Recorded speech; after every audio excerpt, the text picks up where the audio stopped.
Well, I have a background from the profession of urban planning, and of course I'm not against assessing benefits and costs of projects and plans.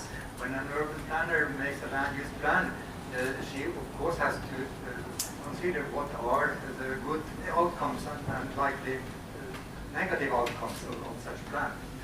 But I am, as the title there indicates, quite critical to the formal method of cost-benefit analysis. So those of you who are proponents of this must be prepared for an attempt to curb the enthusiasm here. Well, so my main points of criticism are those 7 listed on this screen. First, the method itself relies on some quite unrealistic assumptions about social value, about the human nature, and about the natural environment.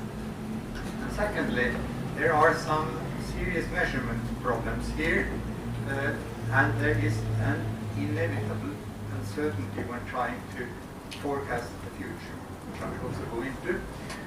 And then transport project CBA is based very much on forecasts about how the traffic will develop on the planned schemes.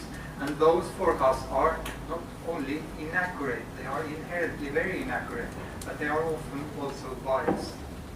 And then it comes to the valuation of the impact categories, which is quite arbitrary, and this includes both the monetizing of time savings as well as the environmental impacts.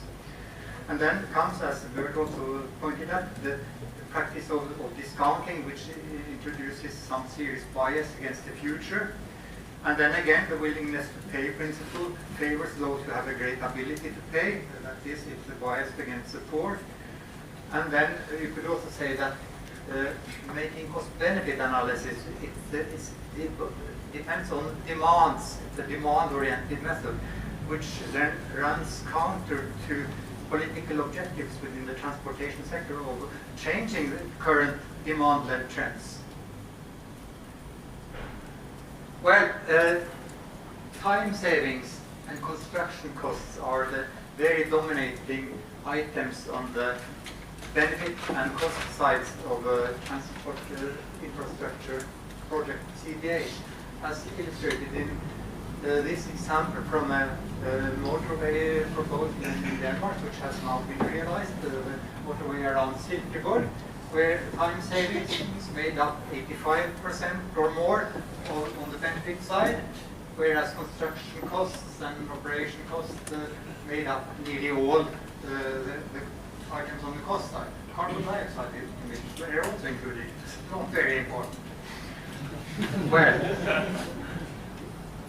now cost-benefit analysis, they are all often assumed to be more objective, include more rigor than other assessment methods like those urban planners use, for example. But it's far from an exact science, as illustrated by some comparisons between different European countries in key parameter input variables. For example, in 2005, the valuation of time savings for journeys to work varied by a factor of 10 between Austria and Hungary, which are two neighboring EU countries. And the valuation of a statistical life varied by a factor of 10 between Finland and Slovakia, and by a factor of 2 between Norway and Denmark then. But recently, the Norwegian statistical life has been re-evaluated, so now it's worth 4 times as much as the Danish statistical life. So if I happen to run into being victim of a traffic accident, I would now be worth 4 times as much as I did until 2.5 years ago when I still was living in Denmark. Quite interesting. Well, and the valuation of carbon dioxide emissions varied by a factor of 5 between Sweden and Finland, and also these discounting rate levels, which are so important for whether or not the future effects, the long-term effects are being important or not.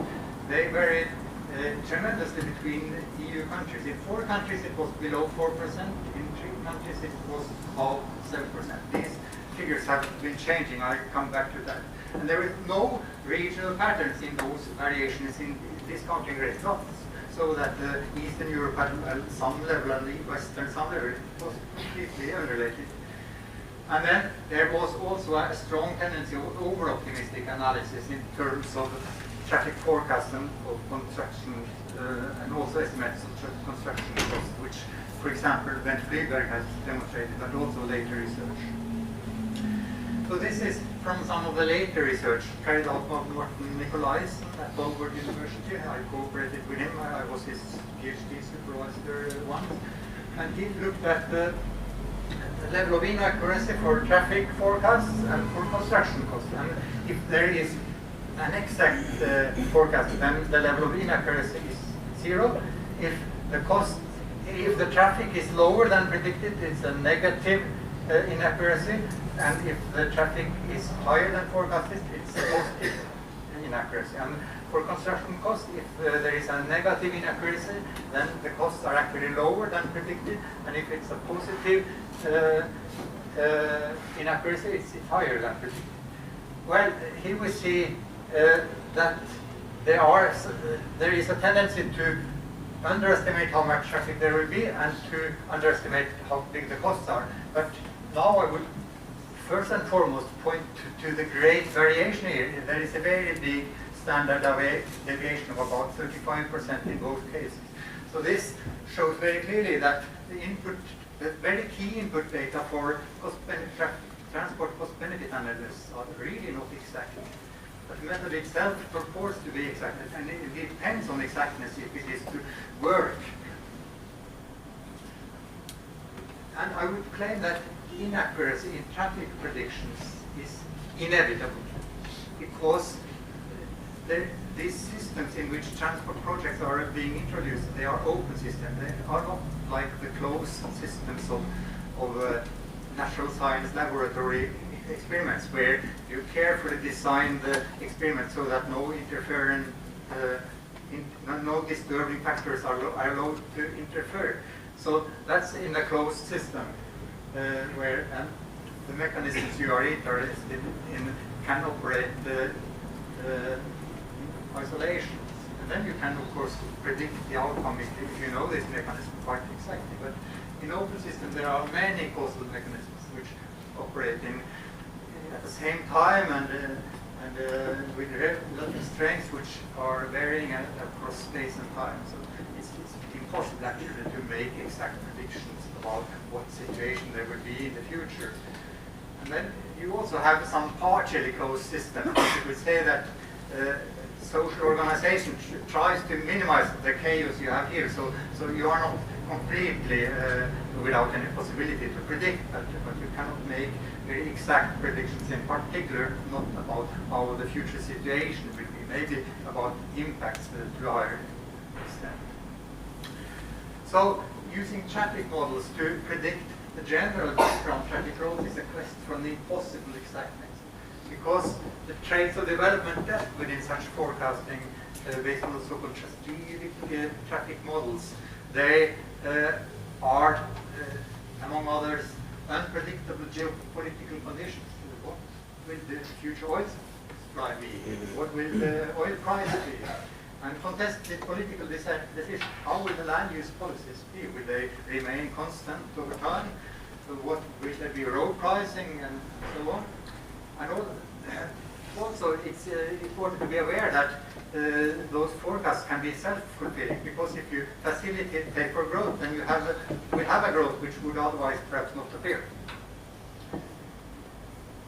So you can, to some more extent, predict the impacts of proposed infrastructure projects, but because of the inevitable uncertainty about the general or background traffic growth, it's not possible to predict the impacts either in a very exact way, because the level of congesting arising from, for example, induced traffic will be different if the general traffic growth is high than if, for example, there is no general traffic growth or even reduced traffic growth. So this means that even those impact predictions, they are very difficult, but you can at least have a somewhat better opportunity there. But they must necessarily still be crude because of these changes, which are these different conditions which I just mentioned. For example, travel speeds will be affected differently. So also there is a context dependency where each new project is usually implemented in a different context than those from which we have empirical knowledge. Different geographical context, and at least it will be in a different time context. The world is changing, so when the project is implemented, the context is already different. So therefore it means that you have to make a careful qualitative adaptation of any elasticities that you have found in empirical research to find out, for example, what elasticity to use for induced traffic or in a particular context. And well, there's so much about the inevitable uncertainty, but I also talked about bias. And unfortunately, very many transport models in use do not deal with induced traffic in an appropriate way. That was mentioned in a large European Union project some years ago, the MOTOS project, but I think this is still the case, even though there are state-of-the-art models which deal in a quite decent way with induced traffic, at least the short-term induced traffic is often disregarded. And Nicolajsen again looked at the traffic forecast for completed Scandinavian and British road projects, and this is a figure you already saw, that the traffic on the completed roads tended to be underestimated when you compared actual with forecasted traffic. But if you looked at the no build or the zero alternative, the traffic in the absence of road building tended to be exaggerated by some 7% here, and there were some 11% underestimating in the former case. So if these samples of these two previous slides are representative, then the difference in terms of road traffic volumes between the build and the no build alternatives are on average underestimated by some 15 to 20%. And most likely this is a result of neglect of induced traffic, and this can cause dramatic bias in the cost-benefit analysis of road projects. And as we will see on the next slide, even with a difference in forecasted traffic of only 5% between the build and no build alternative, the consequences to the CBA results of ignoring induced traffic can be severe. The Nordlandsvej project in Copenhagen was built in an area or planned in an area where there was already quite some congestion, so there was not actually space for a very large induced traffic before the roads would again be filled. So, but we made we run models which included induced traffic, the so-called OTM model of DTU in Denmark, and also used the same model but without including induced traffic.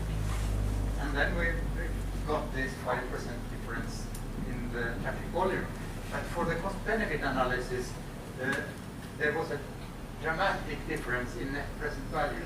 2.2 billion here, 0.5 billion here, because of the newly generated congestion when you took induced traffic into consideration, which ate up nearly all the time saving. Well, there is also some difficulties with these time savings. One thing is that often time savings are very small.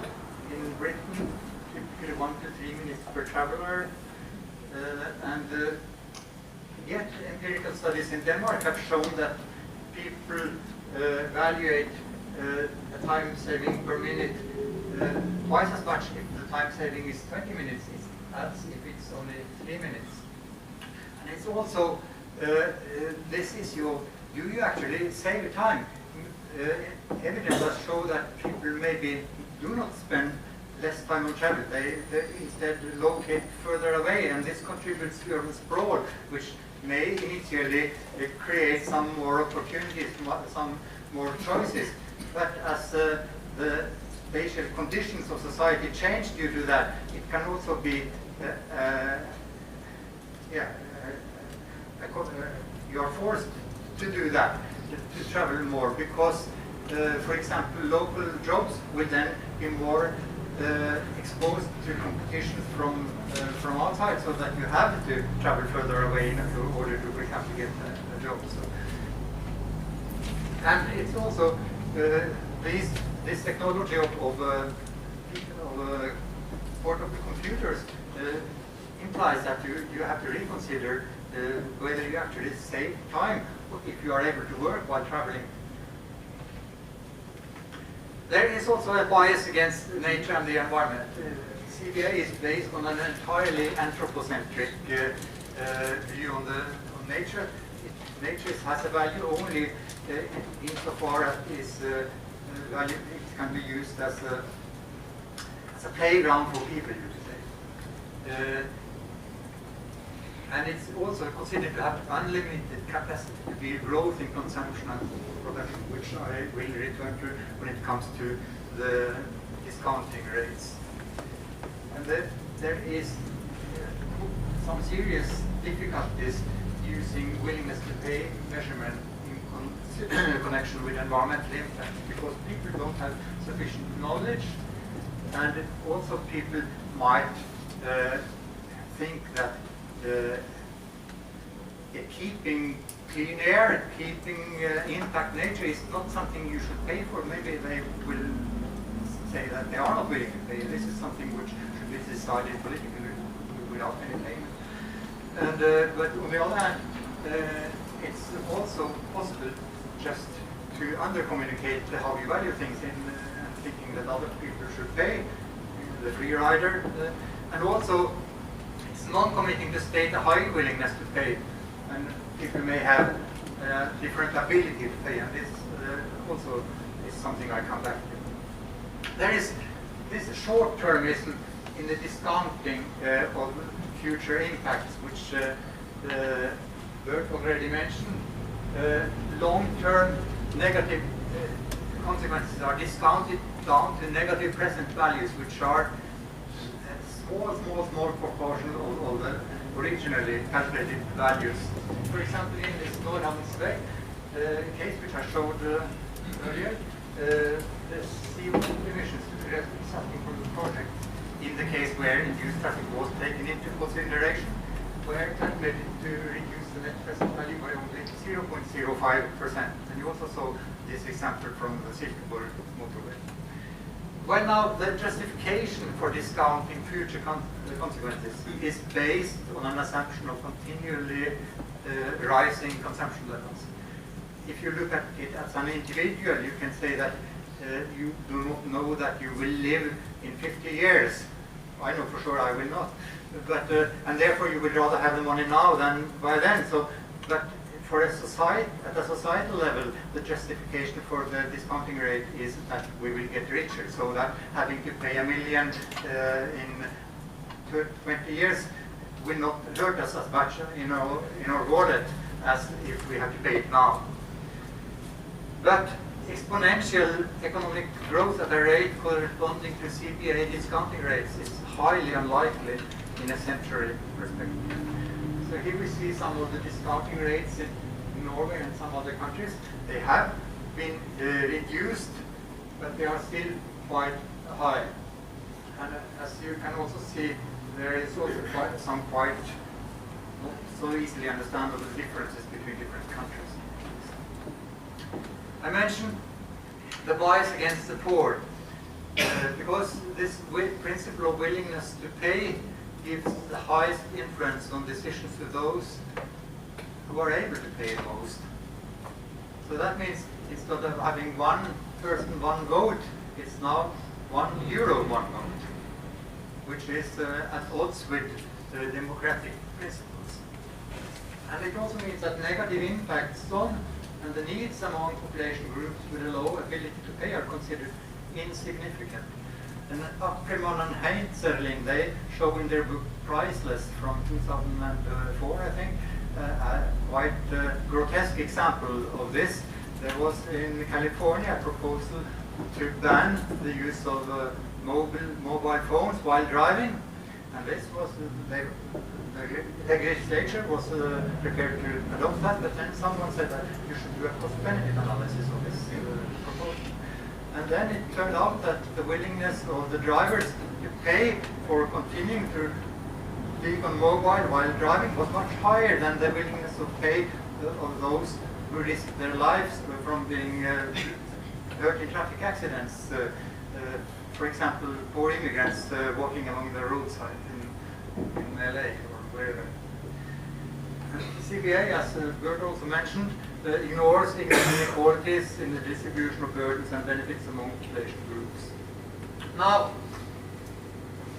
cost-benefit analysis is often purported to be more objective than other methods, but it has some hidden ethical prioritizations which are not exposed. It's not a transparent method, so they are imbued into the method itself, and they are themselves not neutral.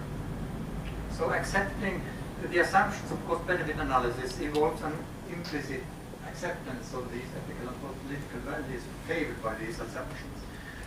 And the tendencies of overestimating benefits and underestimating negative environmental consequences generally tend to legitimize too high spending on society's resources, on infrastructure construction, maybe road construction in urban areas, for example.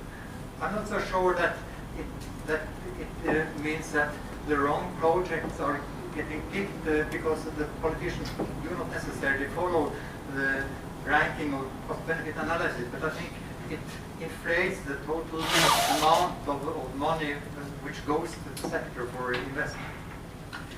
And also CBA serves as a legitimating of market-based development within a sector where in many European countries, and also according to, for example, OECD's policies on sustainable transport, the adopted goals imply that you shouldn't anymore practice the predict and provide policy. You should try to replace this by strategies which meet accessibility needs in other ways than just to facilitate more traffic. And then you could also see at a more general level, CBA generally promotes a deregulatory agenda under the cover of scientific objectivity. So I come to the conclusions. I think cost-benefit analysis for transportation projects, on the one hand, they require exact traffic forecasts and construction cost estimates, and also exact measurements of impacts. But in practice, the forecasts are inevitably inaccurate and often biased. And the monetizing of time and environmental impacts is quite arbitrary. And since negative environmental impacts are very important, negative impacts when the political decision on the cost benefit on the transport infrastructure is going on, it's quite striking to see how small a role they play in the cost benefit account. Then there is ethical bias against poor and future generations, and the method tends to undermine political objectives of changing current trends of traffic growth. I think the method is actually inappropriate for assessing whether or not to build a proposed project of a particular category, for example, a road project in a specific geographical context. I think it may be less inappropriate if the task is to compare different alternative ways of designing an already decided concept solution. Let's say the line to the west or the east of the city, layout A, B, or C were proposed. Europe, for example. But importantly, there are other less biased assessment methods, and multi-criteria analysis was mentioned earlier. And I think, in particular, this method proposed by Edwards and Newman more than 30 years ago about multi-attribute evaluation technology, it's called, I think, which is based on stakeholder-specific assessments of projects, where you do not try to find out a general answer on behalf of society or which one is best, but you do it in dialogue with stakeholder groups, so that they can perhaps make their opinion and participate in the debate on a more informed basis. Yeah, well, this is, I'm fine, finished now, and here is some suggested reading. The talk itself is based on a chapter in a forthcoming book called Crisis System, which will appear on Routledge next year. So thank you for spending your time.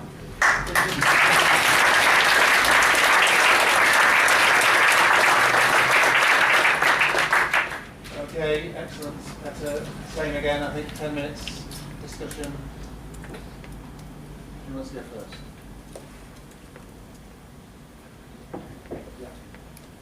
Yeah. Tom Worsley, do your objections apply to things like public transport schemes in urban areas? Because exactly the same techniques used in this country, we value cycle provision, all those things go through this cost-benefit analysis process, giving decision makers some idea about what the implications and impacts are likely to be. And I wasn't quite sure whether what you're criticising was, as it were, road traffic schemes, or whether it was a more genuine criticism of the use of cost-benefit analysis in any sort of transport context.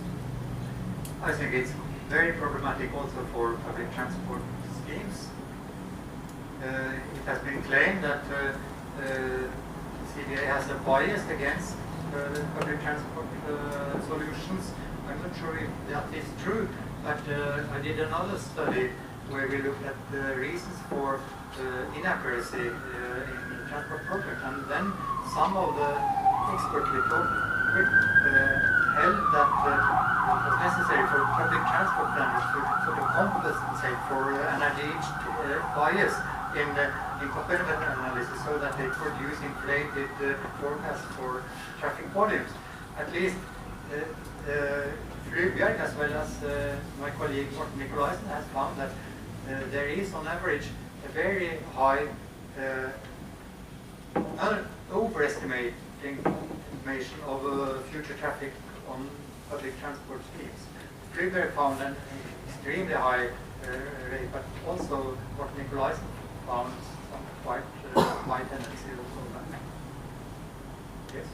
Bartlett also from my I'm just wondering, a lot of criticism I can follow, but I'm also wondering if some of it is more about the fundamentals, like scenarios and traffic forecasts, rather than the actual CBA, which uses those results. And maybe like so much the technique that we use in the end could be manipulated as well if we can MCA, and maybe more an reluctance of dealing with uncertainties at political.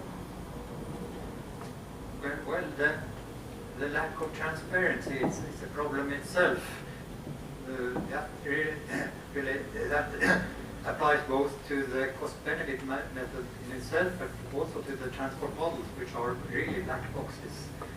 But I think since you are not able to provide these exact input data which the method requires, we have seen how inaccurate they are, and they may also be biased, and this bias is often concealed because of the lack of transparency.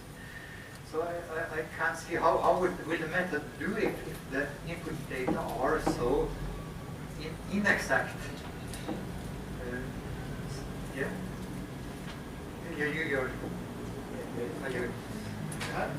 how would the alternative approach work if you have different actors looking at different assessments and impacts of schemes? How do you bring together the different views? Say an environmental group and a business group or central government. Well, I think a traditional impact analysis, environmental impact analysis or social impact analysis, which tries to display what are the likely consequences of the proposed scheme for a number of consequence categories. Then you put that information on the table, and then politicians and debaters can then make up their minds. Do they think that this is a good idea or not? That's how it's done in urban planning, and that is also how it was done for transport projects before the practice of cost-benefit analysis became important now, maybe half a century ago or so.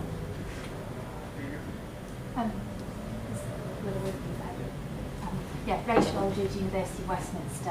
I agree with a lot of what you say, and I've got a question really about what we do about it, because it's quite concerning to me to see sort of the approach used here to cost-benefit analysis spreading and cost-benefit analysis being used in more and more contexts. I remember speaking to a Danish planner who said, oh, we don't use cost-benefit analysis for cycling, we're going to learn from you in England and start using it. And I was sort of like, well, have you seen the cycle network in England? Have you seen it in Denmark? You know, there's perhaps some lessons there. So my question is really, what do you suggest that we do, and are the good examples of organisations, governments moving away from cost-benefit analysis? Yes, again, I would say a more traditional impact assessment, and you could perhaps also try to impact assessment where you give each outcome category projects gets a score, maybe like grading the pupils in the class, you know, maybe a 5-point or a 10-point grade scale, and then it's up to the decision makers to see what sense they can make out of it. But this MOUT technology, which I mentioned, it goes a bit further. It also points weights to each impact category, but this happens in dialogue with the stakeholder group. But for this to work, it has to be a quite homogeneous group which has some of the same value prioritizations. So therefore I don't think it's possible to make such weighting on behalf of society. That is to try to make a technical answer to something which is inherently political. And I don't think that the MOUT method in dialogue with stakeholder groups should either be used as a sort of facet for what is to be the preferred alternative, but it's more an interactive dialogue tool which may help to increase the awareness of the stakeholder group of what alternatives are preferable. Do nothing or do something, or pick something, this or this or this. Let's do two last questions.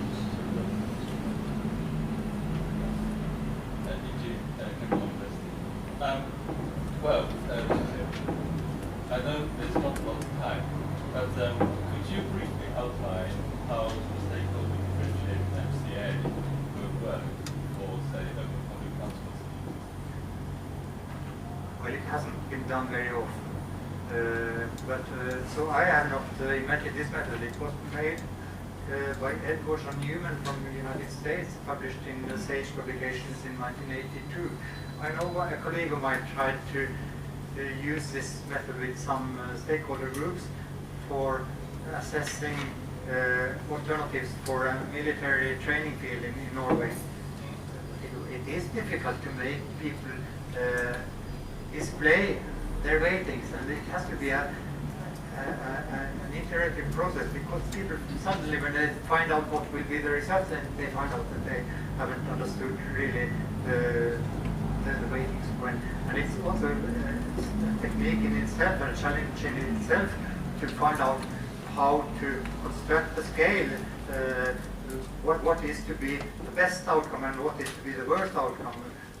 Because if the span is very small, then you can exaggerate the impact of that